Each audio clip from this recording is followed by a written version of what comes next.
This time on the Iron Empire, we 2-pack Clearcoat what was a very crusty set of plastic headlights on the AU Fairlane.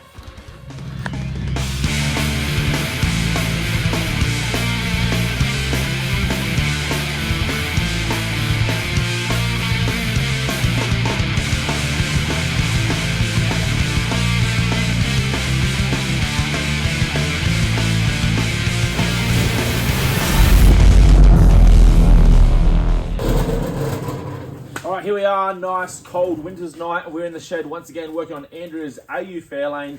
Now last week we put out a video showing you how to white wall tires, and it's funny, I spoke to Andrea that week and said there's two things that I want to do on your car really soon and make videos on both of them. The first one being white wall tires and the second one is clear coating your headlights. It's funny because in the last video I posted, I copped so much flack for having these headlights look the way they do, and it gave me the kick up the arse to get it done. I've basically been putting it off. So it's time to finally take care of that, and I want to show you guys an alternative to polishing these things because basically it doesn't last. So I have an NL Fairlane, which is 1997, the model before this, also plastic headlights.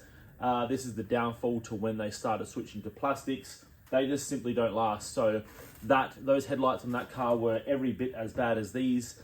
I blocked them back right to like 2,000, 3,000 grit, polished them up, and they come up really good, don't get me wrong, but they're starting to turn yet again. So in this case, we're gonna go the next step.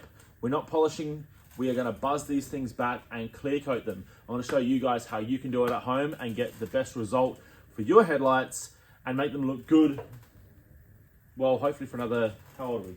25 years. Let's try that. You know what I'm going to do? I'm going to jack this thing up. I'm going to get it on a better level so I can work on it without bending my back. Yeah, it'll be worth it. Okay, so this is a much better working height. Okay, so before I cop it in the comments yet again, no, I don't have jack stands under this car, and no, I'm not going to put them under the car because I'm not working under it. I have been known to sometimes maybe do the odd job without jack stands. And I know it's sad.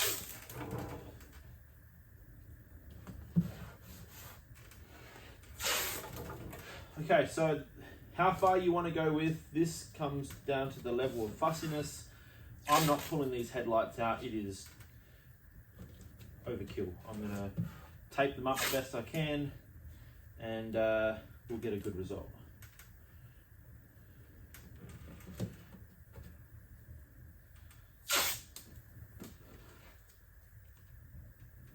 Okay, so if you wanted to go down the path of trying to polish your headlights instead of clearing them like I'm about to, you're going to be doing the same process to at least this point, actually to a little bit beyond this point. You're going to still mask them off and sand them back with sandpaper to a point that you can polish them. If you start trying to polish that, you're not going to get a very good result at all. You have to do the prep first. So that part of the job is not going to change.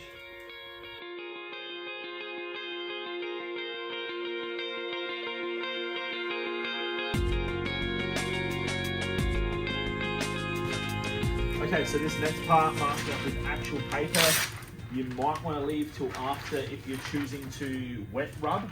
Sometimes, depending on what sandpaper you have available, wet rub might be a better option. But in this case, I'm not going to be wet rubbing this car, so we can put the paper on. But if you want to wet rub it, your paper's going to go a bit soggy, so probably don't do that. But the reason we want to definitely mask off first, in the way of tape around the light, is that you don't want to be risking hitting any of your paintwork with your sandpaper. You'll be kicking yourself.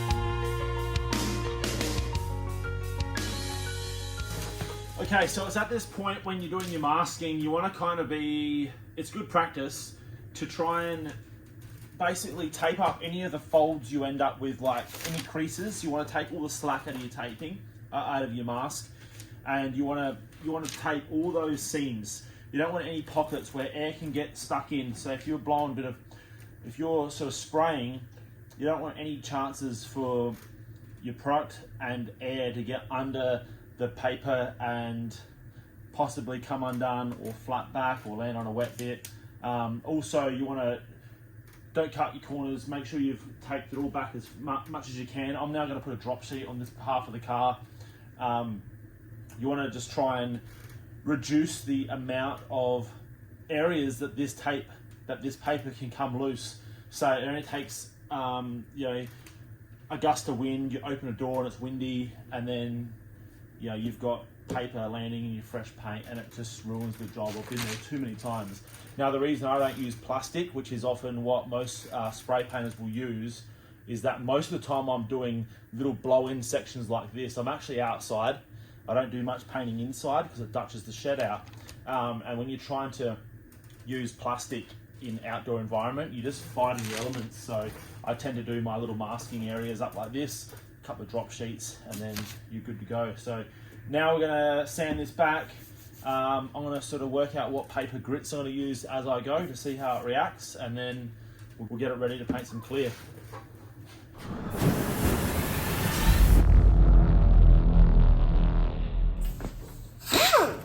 Okay, so I've got my mini orbital out. This is something you definitely can do without. I've just got it. I used to do all my paint on my Harleys and stuff with this. It's really handy because it's a small orbital. You can get around the tank and the guards and stuff like that.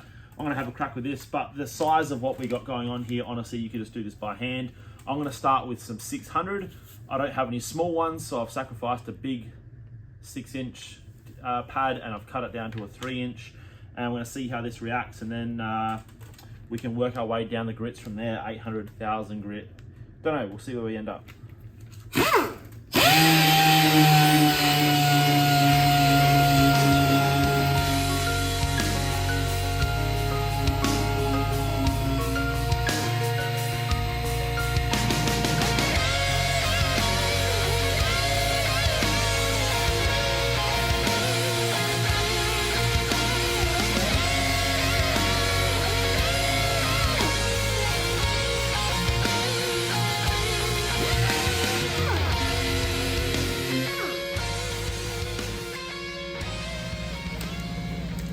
And to be honest with you, I probably could have gone with a wet.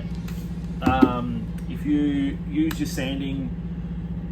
sandpaper with a sponge and some water, it does tend to keep your paper sharper longer. You do get a bit of better results sometimes, but I just don't want to make a mess tonight.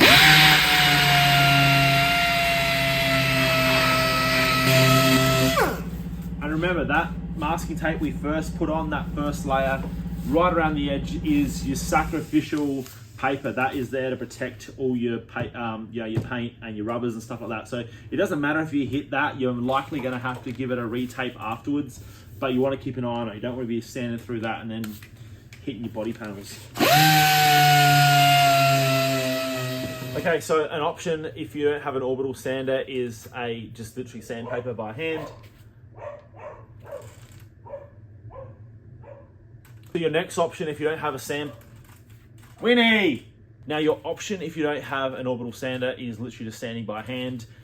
In this case, you're gonna find that you need to sand by hand in some areas anyway, like these tight little corners down here. These softback sandpapers are worth their weight in gold and actually worth spending the money.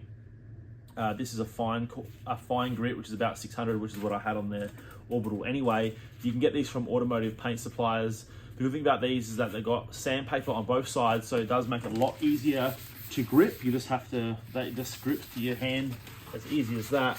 And obviously the fact that it's got foam on it holds pressure, and it makes it a lot easier around awkward spots.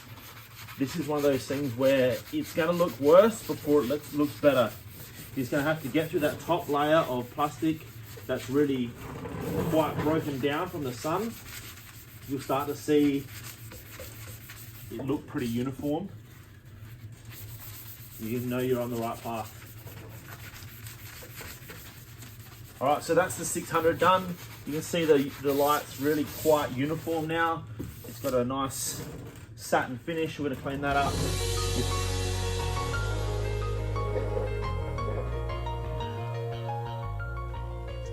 Okay, so while getting into this second headlight, you'll see here on the edge, there is a little bit of the factory finish that's actually been retained. So maybe the sun spent most of its time hitting the car from that side. So this little corner around here seemed to have survived, but what we have to do is get that right back to the flat finish that we see here. Otherwise, you're gonna see that once the clear coat goes down. So it's gonna take a lot more work to actually get it back before we go forwards.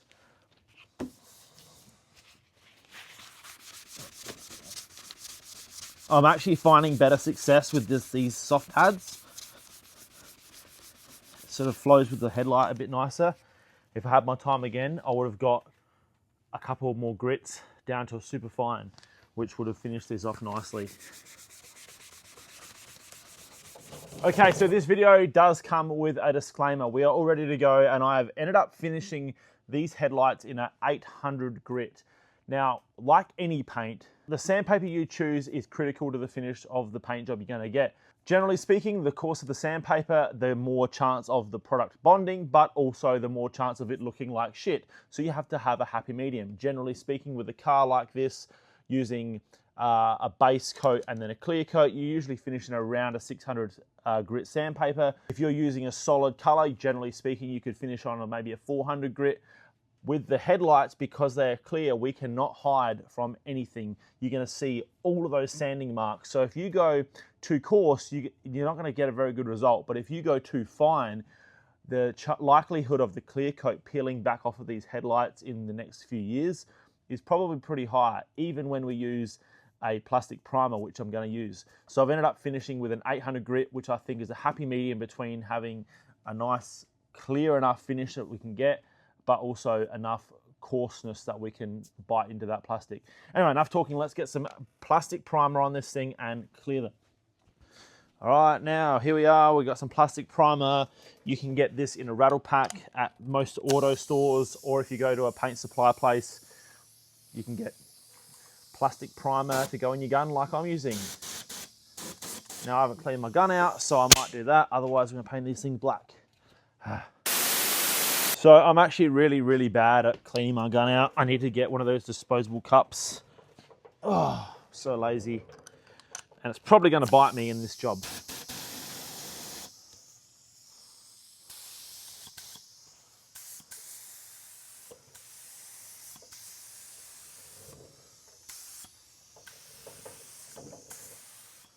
Nice and light. So we always want our first coat to go on, especially in a situation like this where adhesion is a bit of a concern. I like to dust it on a bit drier, and then we can go a bit of a heavier coat. But being an adhesion plastic primer, it doesn't need to be super thick. It's not like you're trying to clear coat these things already. But you already see that you're starting to look really good already.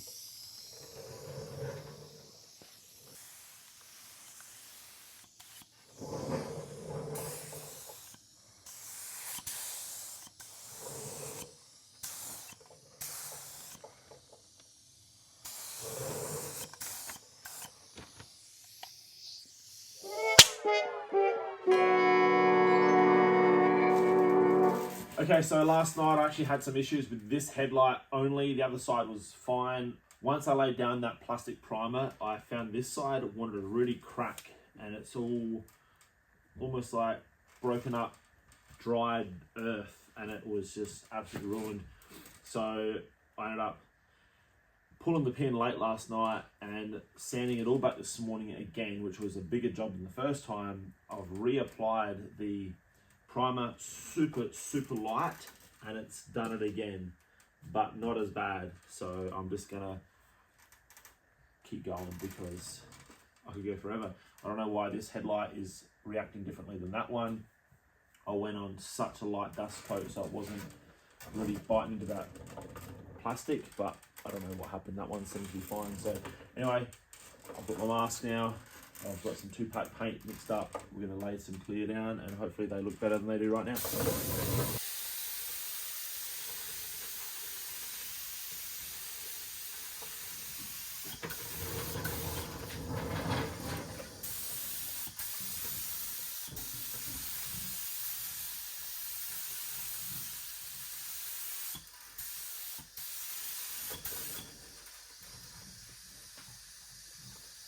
Like I said, I'm building this up really, really lightly.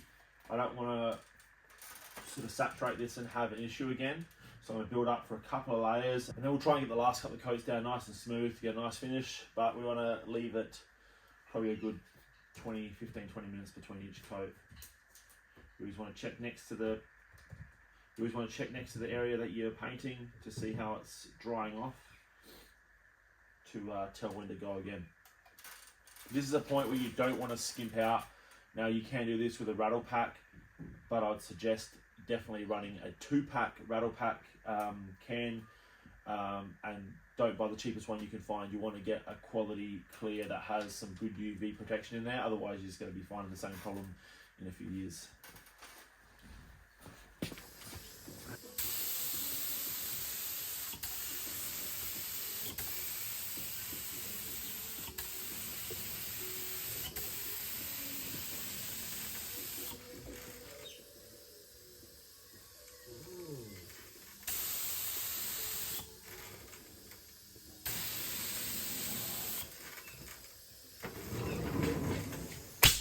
Pressure's way too low.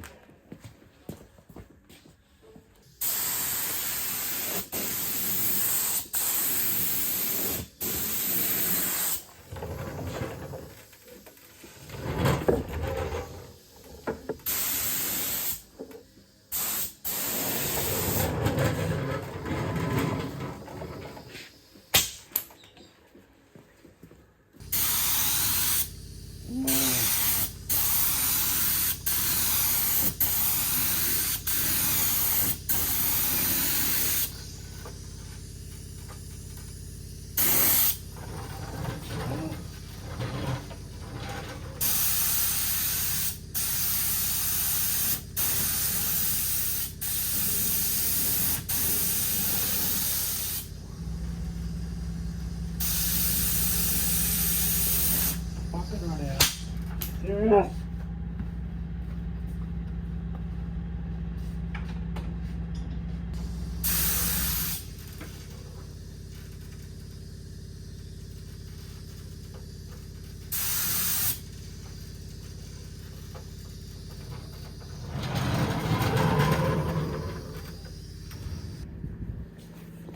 Okay, so I actually ran out of clear right on the very last pass, right in the middle of that headlight, and I cut a major corner, guys. I actually used a little bit of blending thinners on top later. I would not recommend doing that, but basically what you end up with is when you run out of clear, you do tend to get a bit of a dry patch, and it doesn't melt in quite as well as the rest of the coat. So if you get a little bit of a sneaky blend of blending thinners, it will blend it out, but it is very easy to mess up and it will run. So I've got a section there that is very close to running.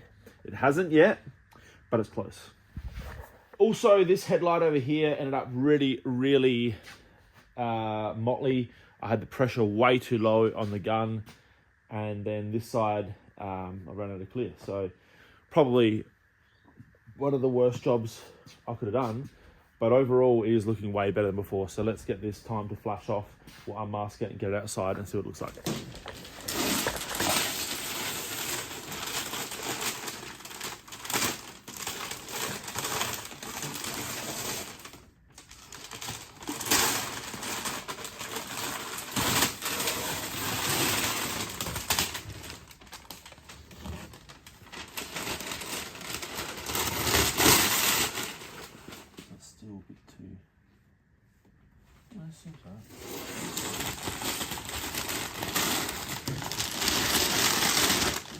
When you're unmasking, you want to make sure that it's obviously the paint is starting to dry. You don't want it too wet, otherwise it will just make an absolute mess. But if you wait until the thing is dry, it'll be too dry. it'll chip and break off, and that's no good either. You want to sort of try and get it in a bit of a window, so maybe an hour, half hour, 45, something like that.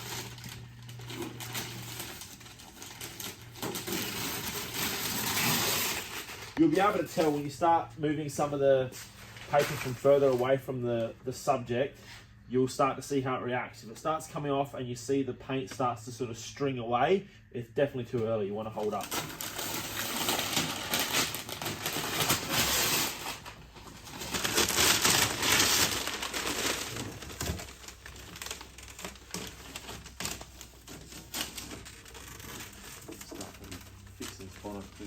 Yeah, it needs a respray. Baby steps. If you don't want it too good, then you won't want me to drive it. Okay, so there we have it. The 2-pack headlights are all done and dusted. Now, for some reason, this side come out a little bit clearer than that. I don't know why that is. I did get a better result on this side. I laid down the clear on that side with a little bit too low pressure, so I ended up a little bit orange peely. This side ended up way nicer, but overall pretty happy. There is a little bit of shit in the paint. I didn't do the best job of cleaning the gun out last time I used it. I'm really bad for that. But overall, as you can see, really good result. These things look really nice, and it is well overdue. This car was looking pretty scrappy from the front end, but now absolutely stoked on that. There's obviously plenty to go. Little upgrades we can do on this car. We're going to repaint the front bar. Eventually we're going to paint the bonnet and just some tidy ups. But the good thing about this little jobs along the way is that you can have a crack. It doesn't mean the car has to come off the road. You can just sort of have a crack and make these upgrades as you go. So now this is one of those jobs that I think anyone can have a crack at, but there is always going to be those people that don't want to do this sort of work. So I think that someone wants to have a crack at this. This could be a really good side hustle. Once again, I am a massive advocate for trying to get people out and doing a little bit of extra work, bringing a little bit more money, keep more cool cars on the road, build your skill set. White wall tires, like we said last week, is a really good one. This would be a great one for a young lad that wants to do a bit of side work. Yeah, look, there's plenty of options out there for people that want to do this sort of stuff, because apart from some masking tape, some paper, some plastic primer, and some quality clear coat, that's all we did. Few hours and we got the job done. So anyway, that's gonna be it for this time around. If there's any upgrades that you think that you'd like to have a crack at that you reckon that I probably have done, leave it in the comment below, because we might do another video on this sort of stuff moving forward. But that's it for this time around. Don't forget to like, comment, subscribe, check out the online store, and we'll see you on the upcoming episode. Bye.